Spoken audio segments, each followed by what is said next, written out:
चलिए आज हम एक शैक्षणिक कंटेंट को लेकर उपस्थित हुए हैं और वो है DL8 छात्रों के लिए। तो हम एक प्रश्न को समझने का प्रयास करेंगे और पहला प्रश्न है, बालकों में अशुद्ध उच्चारण के कारण लिखिए। यानी जो बालक होते हैं वो किन किन कारणों से अशुद्ध उच्चारण करते हैं। तो बालकों में अशुद्ध उच्चारण के प्रमुख कारण, जो बालक होते हैं वो अशुद्ध उच्चारण करते हैं, उनके कारण इस प्रकार हैं। पहला अपना है शारीरिक विकार। शारीरिक विकार इसमें जीभ, होंठ, दांत, कंठ या तालु में विकृति या दोष होना, जैसे तुतलाना। शारीरिक विकार कौन कौन से हैं जिससे बालक अशुद्ध उच्चारण करेगा? उसमें जीभ है, होंठ है, दांत है, कंठ है, तालु है। ये शारीरिक विकृति या दोष होने से बालक तुतलाते हैं। दूसरा है सुनने की समस्या। जब तक हम सही तरह से किसी चीज को, भाषा को सुने नहींगे, तब तक उसका सही उच्चारण नहीं कर सकते। सुनने की समस्या, कम सुनने की क्षमता के कारण सही ध्वनि न सुन पाना, जिससे उच्चारण गलत हो जाता है। किसी बालक की जो सुनने की क्षमता होती है वो कम होती है, जिस कारण वो सही ध्वनि नहीं सुन पाता है, जिससे भी उच्चारण गलत होता है। अगला कारण देखते हैं हम, वातावरण और क्षेत्रीय प्रभाव।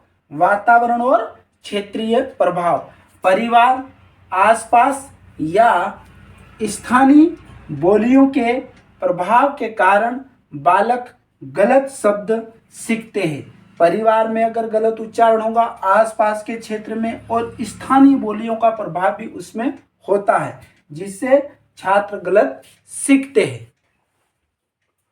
अगला कारण है ज्ञान का अभाव।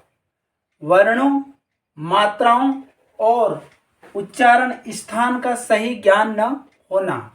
जब बालक में वर्णों, मात्राओं और उच्चारण स्थान का सही ज्ञान न होना, जिससे भी वो गलत उच्चारण करते हैं।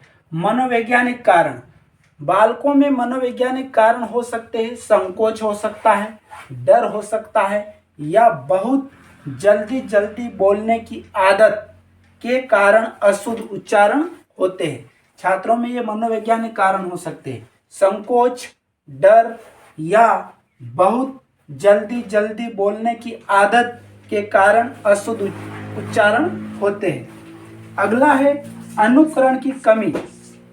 बड़ों या शिक्षकों द्वारा स्वयं गलत उच्चारण करने से बच्चे भी गलत सीखते हैं। यानी बड़े या शिक्षक द्वारा स्वयं, अगर शिक्षक स्वयं गलत उच्चारण करेंगे तो वैसा का वैसा उच्चारण छात्र भी करेंगे। संयुक्त अक्षरों का ज्ञान न होना।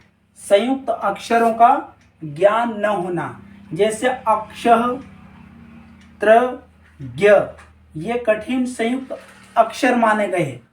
अक्षः, त्र, ज्ञ जैसे कठिन संयुक्त व्यंजनों का सही उच्चारण न समझ पाना। ये जो संयुक्त अक्षर बताए गए हैं, इनके उच्चारण को नहीं समझ पाने से भी उच्चारण संबंधी बालक गलती करते हैं। तो आज के इस शैक्षणिक कंटेंट में हमने बालकों के द्वारा किए जाने वाले उच्चारण संबंधी प्रमुख, जो गलत उच्चारण के जो प्रमुख कारण हैं, उनका हमने अध्ययन करने का प्रयास किया। आशा करता हूँ यह कंटेंट आपको अच्छा लगा होगा। अगले कंटेंट में पुनः मिलते हैं।